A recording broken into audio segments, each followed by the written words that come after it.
Okay, here we are for meeting 28 of Footballland. Is everyone present? We're present. I'm Anthony Richardson. I'm Ryan Baxter. I'm Mark Davison, and we're all present, the three of us. Ooh. So we've been given $1 billion by mistake to build a football-themed theme park, and we're 28 meetings in to that process. We've got some fantastic rides so far. There's more rides coming up today. What have you got for us today, Ryan? I've got a question. Who is Captain Footballland? It's a question on many people's lips. Philosophers through the centuries have contemplated that. Anthony, what are you going to deliver today? I've got a patron from the Patreon, Andrew Monument, who's bringing us Harry Maguire's Mykonos Madness. Intriguing. And I will be pitching something called Rijkaard's Flob Shy, which is every bit as disgusting as it sounds. But you've got an advert first, haven't you, Mark? Oh, you've got an advert. I have, yes. Yes, so back in meeting number 9? Sachin Nakrani pitched us Crash Bang Benjamin Massing, and this is the advert, what I done for that. Benjamin Massing is coming to get you. Benjamin Massing gonna mash you up. Benjamin Massing is coming to get you. Benjamin Massing like a 10-ton truck. There is additional threat from Emmanuel Kundi and Victor and Deep.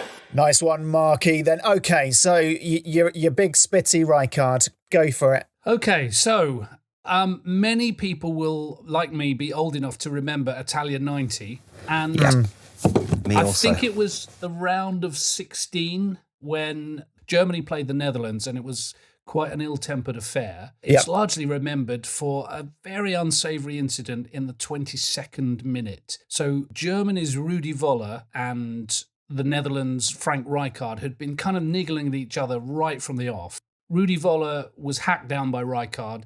The referee awarded a free kick. Rijkaard then stamped on him and sort of pushed him around a bit, and then spat in his hair. Oh, no. Yeah. Rudi Voller, if you Google pictures of him, he had a massive Keegsy-esque perm. It was a really impressive candy floss of hair. And the Rijkaard phlegm globule was pretty chunky, pretty solid, and it just hung in this candy floss like a kind of piece of bubble gum. And Rudi Voller wasn't fully aware of it, and it was all very unseemly. And actually, that was a few minutes before the 22nd minute. On the 22nd minute, Rudi Voller was hacked down in the area. Rijkaard accused him of diving. They pushed each other around. Rijkaard spat in his hair again, and then they were both sent off. Right. Yeah, I always thought, 6-year-old me thought he was trying to sort of smooth his hair down, a bit like Mom does with a tissue. Yeah. Well, you thought he was doing a nice thing. Yeah, well, it's that sort of thing, Voller's hair was unruly, and Rijkaard's quite a stylish man, and I wondered if, look, this is a bit feisty, but let's be friends, and I'll calm that down for you, in the absence of any on-pitch hair product. It's not an unreasonable conclusion for a 6-year-old to reach, especially as if either of you are like me. I grew up with either parents or grandparents spitting on their hands and smoothing my hair down. No, but similarly, some of the older fellas at the pub used to dip a comb in beer, and and in sort of absence of hair gel, used a sort of yeasty pomade. Oh, I'm trying to think what the ride is. I'm guessing, is it a hairdresser's where it's special spit that they smooth your hair down and give you a nice little grade 2 all over, gob in your face, and then away you go? That is a good idea. Yeah, that is a lovely idea. I am hoping it is like a coconut shy with spit, because I'm very good at spitting. Yes. You can spit a coconut off, mate. I could spit a coconut off. You could not. Yeah, I'm that good at spitting. It's a gift. Go on then, Mark. The initial thought was exactly that, coconut shy. Yeah. Yes. But as Anthony's already raised, it's quite difficult to spit a coconut off a shy. So I was thinking coconuts with wigs on. And I was hoping this. Spit something, which is up for grabs. You had to spit something and land it in the wig, so it hung there like a bubblegum in a cobweb. Right. This is my ride. My entire life has been building to this point. So it's like trajectory, like an old-fashioned game of, worms in the 90s, and you've got to get the velocity right and the trajectory. You should probably also say Angry Birds for a slightly younger generation that might not know either of those references. There are a couple of ways, if you're determined to chip into our $1 billion budget, there are a couple of ways we can make this slightly more advanced. Admittedly, this is only spending like an extra £100 or so, but we could have the coconuts with wigs on jiggling about a bit. They could be sliding backwards and forwards, so they're moving targets. But wouldn't your spit get caught in the crossfire of other people's spits? If they're moving targets, you're going to be looking at your target, but then someone else's target comes into view and you're going to be cross swords. If it's a multiplayer game, maybe you have to down like chemically coloured liquids so that we know that the blue spit is Ryan's, the red spit's mine, and the yellow spit's Anthony's. I mean, I was actually going to address the question of, is it actual gob that we're asking people to projectile? Yes. Well, there needs to be a vending machine as well, doesn't there? Because what if people don't have enough spit? Well, then that's their own fault, isn't it? Not a vending machine of spit, but a vending machine of I fizzy can't drink. dunk a basketball, but I've got a lot of spit. Well, I was thinking oysters. Oysters. We have a tie-in with the Scofiation Nosh Ball where you're just hoovering up oysters and flobbing those across the flob show. I quite like the idea of it being phlegm, not just to increase my own chances of winning something in life, but because it solves a problem that we have in terms of we need a lot of spit. And admittedly, it was supposed to be sweat and spit of footballers to power the log flume. Yes. But this way, we could easily just have a drainage system and just pump it straight back up to the top of the log flume. Well, which is also a Dutch thing, isn't it? It's a clog flume. Yeah, so that would actually work. It's the same nationality It's spit. the same Dutch flume. Yeah, and it sounds Dutch hanging around that stall. Could we introduce an extra competitive element in? And this doesn't quite satisfy your dreams for this ride, Ryan. So bear with me. We can easily dismiss this. But if the color coding is Hubba Bubba chunks, bubblegum. So you have to really chew really hard, because if it's too solid still when you spit it, it's not going to land in the candy floss wigs. Well, managers on touchlines chew ferociously, don't they? Alex Ferguson actually had to have jaw surgery because he chewed too much. Maybe we could have actual professional former or current managers on the sidelines chewing these bits of gum for you, and then when they've got to a acceptable level, of hardness to stick in the hair of something, then maybe they could transfer the chewing gum into your mouth. Yeah. Either by picking it out of their mouth, or you have to French kiss them. You have a chew caddy. Yeah, you have a chewing caddy. Yeah, who chews your gum for you, and then you snog him. You take it in like you're smuggling drugs in a prison. I like that. And then you take a run up. Are you kissing him to get it into him? Yeah, like Steve Bruce or, any out of work manager we bring to Footballland. Yeah. Like Tim Sherwood would do that. And then, you'd say you wouldn't say to him, firstly, oh, by the way, you're going to be snogging about 50, 60 punters a day. But, that's in the small print, and I don't think they were going to be clever enough to read it. And, and then you get them there, and then they're just chewing gum all day. Which is kind of what they did all day anyway, professionally. Yeah, Tim Sherwood didn't do any actual footballing tactics. No, he just chewed gum. I don't mind the chewing. I don't want to be spitting the gum. I think it has to be spit in honour of Rijkaard. I think I like the idea of the dyeing of the spit, and I think that's really good because you want to take on your kind of team's colours. We could definitely sell Footballland team coloured chewing gum for sure that kind of dyes the spit. That seems an obvious moneymaker. And we don't need to get rid of the manager's element. It's simply just in the same way that, Alex Ferguson went on a book tour and masterclasses. It could be a sort of mastication masterclass, and that's another side thing. So you have a go at it, you realise you're rubbish at spitting, and then you see that there is the Tim Sherwood mastication masterclass, and you just go in and listen to Tim for an hour and come out and realise that you learnt nothing, but have another go. I would need something like that. Unlike you, Ryan, I've never been able to spit. I can't do it. Throughout my mediocre football career, I was someone who never spat on the field, because if I did, it would just be a pathetic, slimy dribble that stuck to my chin, and it was embarrassing, so I just didn't do it. How about the nose spray? Are you any good? Could we allow the nose spray in here for people that aren't good at spitting but are good at the side of the nose? The most disgusting that thing. adds an extra element of repulsion, but I'm not sure anyone would have the right power to get across the... What distance are we talking? Well, I guess normal... I was going to say normal coconut shy, but no, that's too much, isn't it? You'd be the only person that made contact with the wigs. If you've just French kissed a manager, and then you're spitting something, I don't know if the distance, you're not going to quibble over whether it's going to want to quickly spit and get the fuck out of there, aren't you? I mean, I don't think anyone on the planet finds Steve Bruce attractive. You might accidentally do projectile vomit, and do we outlaw that? I think we should. Sorry, I've just had a bit of a revelation in that this is the most depressing budget shittest stall we've ever seen at Footballland. It's some coconuts with some wigs on, and you've just got to line up and spit in their hair. Yeah. Just because we've just $1 billion, a loop-the-loop roller coaster which wipes your bum like a Japanese toilet, and now we're on just coconuts sitting on a mannequin. No, I'm not having this. Don't be disparaging this just because I finally found one ride that I'm good at. I'm not. I'm enjoying the rich tapestry of football. Yeah, don't put it at the bottom of the ladder just because I'm good at it's a ride I might beat you at. There is another stage to this. If it's sort of developing it as Rudi's revenge. Oh, no. Oh, okay.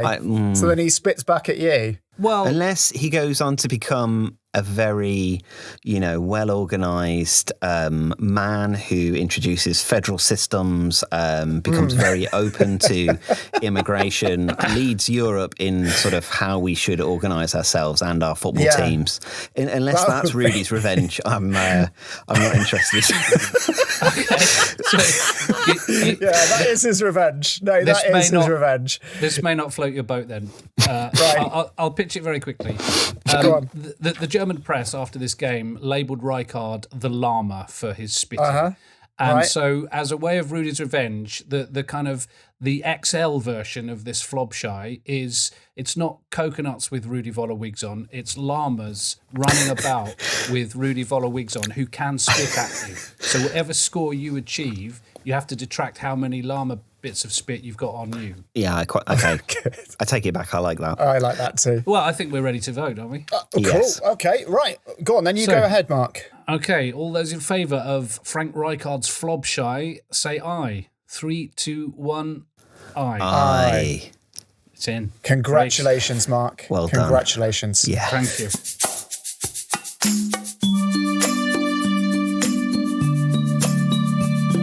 Look at your hair, Mr. Voller.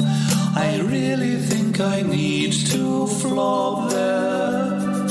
Flop, flop, flop, flop, flop, flop, flop, flop, flop, flop, flop, flop, flop. Scheiße, now I have what looks like a snot bubble in my beautiful classic perm. Okay, we've got some engagement coming. Ooh, we've got some engagement from a patron from Patreon. This is Andrew Monument. Monument. He says, "Hi, Footballland." Lads, this is an essay, by the way. This is like, it's a few paragraphs, so strap yourselves in. Hi, Footballland. I believe that your primary target market will be pasty, uncultured travelling Brits, as I'm not too sure which other nationalities will recognise the likes of Donald Love or possibly even Lee Cattermole. Well, we've already addressed that, actually, Andrew, for goodness sake. So, we're actually doing our due diligence here. What do all Brits famously relish when travelling abroad? That's correct. Drunken fights with locals. I would like to present to you guys Harry Maguire's Mykonos Madness. To begin with, the queue will be very similar to what you'll find outside clubs in the UK. Hundreds of drunken Brits trying to convince a big beefy bouncer on the door that they can still see. Yeah. What sets this ride apart from the others is that each guest's physical state will be assessed to ensure that they're at least 5 times over the legal driving limit. If they aren't drunk enough, then I'm sorry, but they simply cannot enter. I like that. I'm seeing the part of the beefy bouncer possibly being played by Brazilian legend Ronaldo, but only after retirement to ensure he has an acceptable level of beefiness. That is actual medical condition, mate, so be careful. Ronaldo will pass each guest a block of feta cheese and a fake passport which shows every guest's surname as Papadopoulos, okay, therefore accurately portraying the drunken theme park goers as Mykonos locals. Okay, I see where you're going. Right. While this is happening outside, I want you guys to imagine Harry Maguire caged up in the middle of the dance floor, being tormented behind the scenes. Like caged up, like poked with a stick. I hope so. Or like maybe interviewed by Garth Crooks for Football Focus. That would rile me up. I envisage this being Footballland employees portraying the British media and just repeatedly shouting statements through the bars of his cage, such as never worth £80 million, and more simple taunts, such as slabhead. After about 10 minutes of this, I would imagine the drunken centre-back would be pretty riled up, which is perfect. So is it just a... So is it Harry Maguire himself? Or is it like an actor playing Harry Maguire? Or is it a lucky person every day? I'm just imagining who is going to be playing Harry Maguire, because it's not like we're going to be able to pay Harry Maguire to sit in a cage every day of Footballland. Right. The ride begins with Martin Tyler's excruciatingly annoying "and it's live," just to make sure everyone is sufficiently agitated. Jesus, this is like, going to a bullfight. You're basically, you're getting every single thing that you can piss off someone and a large group of people. Like how technicians in a lab would create the ultimate fighting conditions. Yeah. And Andrew Monument's doing it. At this point, the guests are released into the club and the bars of Maguire's cage are lowered. As you can imagine, a furious Brits-abroad being faced with hordes of seemingly local customers because they've got some feta cheese and they've got a necklace that says Papadopoulos on it, will certainly trigger a violent brawl on the dance floor. To many, this may seem horrific, but for most travelling football fans, the opportunity to get pissed and have a bust-up in a club will be most desirable, especially in a dry state such as Qatar. It's a captive audience in a captive market, guys. In a cage. Yeah. After, each group of guests will have 1 minute, just 1 minute, to fight either each other or Harry Maguire. After this minute, the dimmed club lights will brighten, and Harry will be faced with the cold reality that he has just battered the shit out of the locals. Inevitably, he'll panic and attempt to bribe each guest to not tell the British media, which of course every guest will accept, a perfect souvenir. Just an idea, guys. Thanks. I love that ending, Andrew. Just an idea. Just a bit of fun. Just a bit of fun, isn't it? Lovely. And then he's written, feel free to change any of this. I essentially just had a That's what I say when I pitch ideas. Yeah. Oh, guys, I just want the money. Just any of that. If you want to change any of it, it's fine. Yeah. I don't want to change a thing. Well, so much detail there. I just want to vote on it, guys. It's pretty much been thought from start to finish. The only problem we've got is how are we getting Harry Maguire? Is it like an animatronic Harry Maguire, or do we find an animal that looks like Harry Maguire? You know, because I don't know if in the Middle East their animal rights are all that stringent. So we could actually get a bear or a bull in there.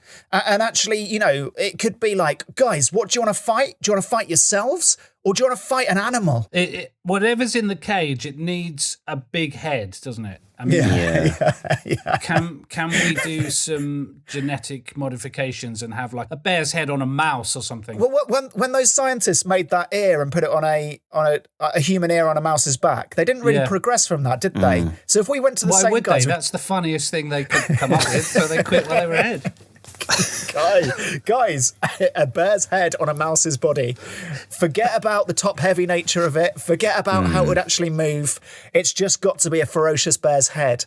But you can just imagine like some drunken Brit picking that bear's head up and just booting it out of the bar, couldn't you?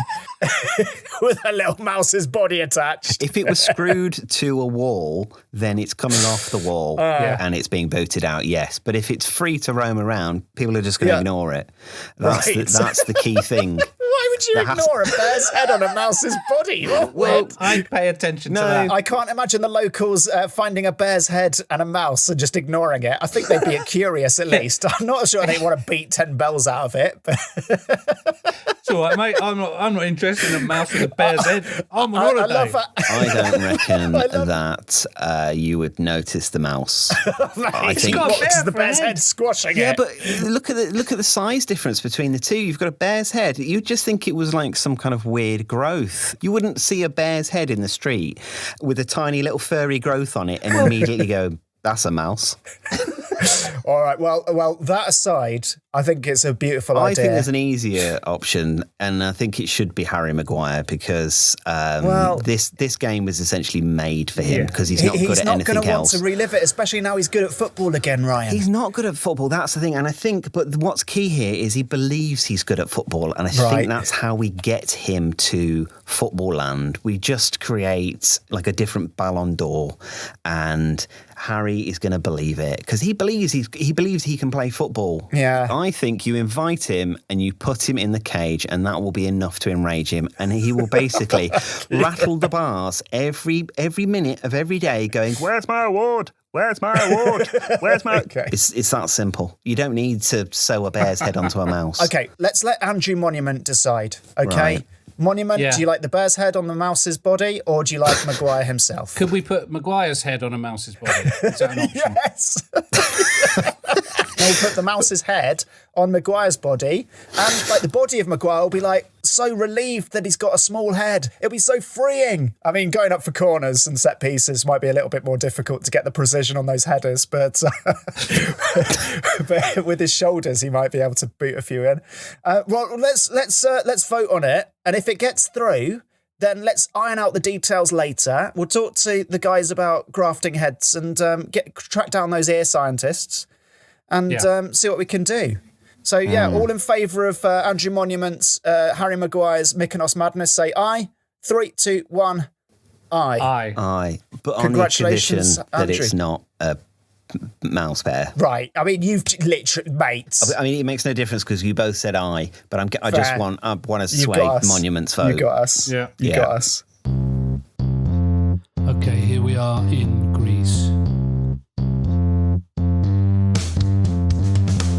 There's Maguire locked behind bars. Here come the locals, the Mykonos All-Stars. They come in fighting as they kick down the door. Papadopoulos, that's your name, are you sure? Could it be you're English by rights? We'll let you in or you'll punch out our lights. Feta, feta, feta, ooh. Tell me more, there's a mouse over there. Tell me more, it's got the head of a bear.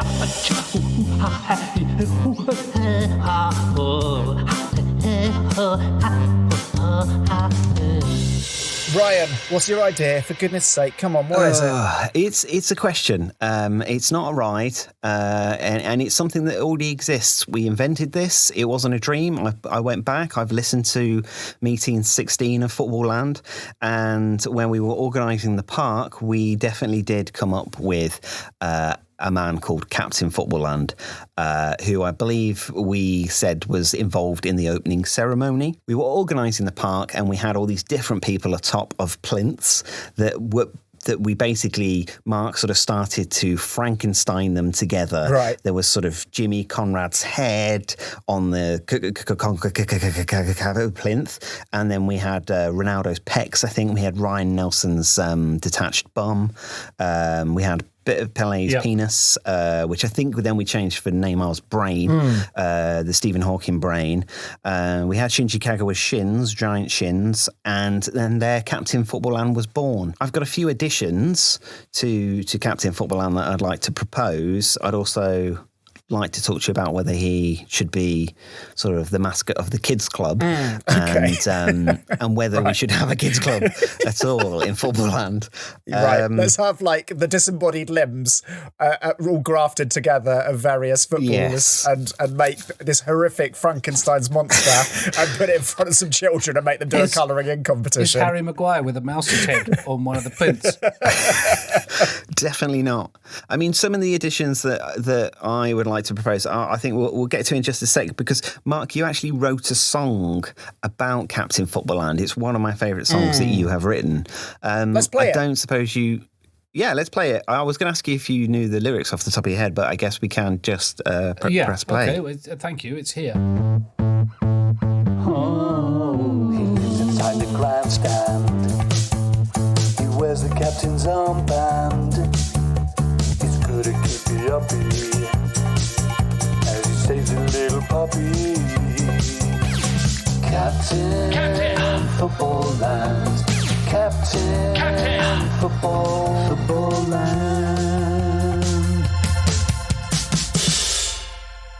Yeah, I mean, just one of the greatest songs ever written. I mean, so the lyrics are, he lives inside the grandstand. We don't have a grandstand, but we definitely need one because we don't want to change the words of this song. He wears the captain's armband. He's good at keepy uppies. Well, yeah, you'd expect so with all of those Frankenstein-y bits. And saving little puppies. Is this to throw a dog on are they the children of the throw a dog on the pitch? Is that the puppies? I don't think that had been invented at the time. It was more to get across his superhero kind of tendencies. But he absolutely would save the puppies from being chucked. Because being... Sorry. So when a dog, just remembering, so we let a dog out onto Footballland every day. You catch it. And a referee has to catch it and then throw it over a fence back into a swimming pool. Yeah. But it's got a corrugated iron roof, yeah. Yes. Then there's handlers to come and get them off so they don't die. And because Qatar is very hot, we shaved the dogs, and then we have to because put sun cream Qatar on them. is very we had to put sun cream on them. But then that's difficult for the referees to pick them up. You've got a slippery, naked dog just in your grip. And even if they do hold them, and trying to chuck that over a fence. Chucking them has resulted in some horrible mistimed trajectories. Just because it slips out at the wrong moment and just... And then the chorus just goes, Captain Footballland, Captain Footballland, Captain Footballland. With shouts, quite hooliganish shouts in the backing vocals. I've got a few ideas that might give you some inspiration for future verses. You know, most superheroes have a cowl of some kind. I'm going to say that probably should be Terry Butcher's bloody bandage. Ignore the kids bit for the minute. Goggles, I'm thinking Edgar David's glaucoma goggles. Is that iconic pair of glasses in danger of being overtaken by the fractured nose masks? Yeah, although I've got quite a nice... I've got Diebler's sort of, he does his sort of glove mask thing. I wondered if we could have that, but sort of just hanging loose. So it's sort of attached to the bridge of the nose by the cuff of the glove, and it's sort of draping like a Victorian lady. So you've got the bloody cowl, you've got the glaucoma goggles, and then underneath that you've got the sort of the draped. I think it covers up the face of Captain Footballland better than most superhero masks. That's the head. I'm proposing we have Bert Troutman's neck. Of course. Uninitiated, can you explain about Bert Troutman's neck? Bert Troutman broke his neck and played on. It's all you need to know. I mean, especially if you're in a kids' club, you're 7 years old and you're doing a colouring in competition. If someone just says, oh, by the way, that's Bert Troutman's neck, you're going to be like, I just need to colour in within the lines, please. I'm doing a raccoon. Except a broken neck, the kid might want to know why the person's permanently looking at the floor. Yeah, I've given Captain Footballland Wayne Rooney's sort of Shrek-like shoulders. Sort of carrying the hopes of England for so long has made them in sort of incredibly strong.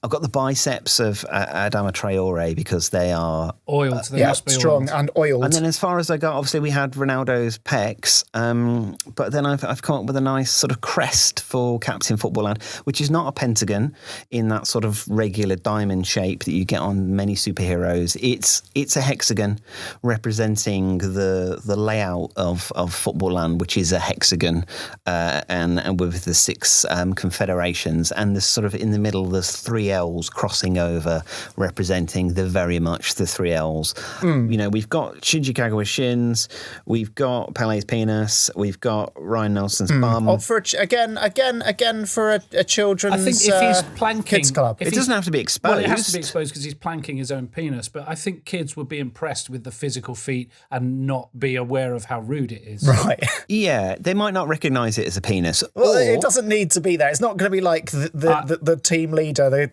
kids club leader of that day is going to say, oh, by the way, if you take down his trousers, he's actually got Pele's penis. I think they'd probably just ignore that. Trademarked entry is he comes bouncing in and spins on his own penis. So It does. It's a deal breaker, I'm afraid. Right.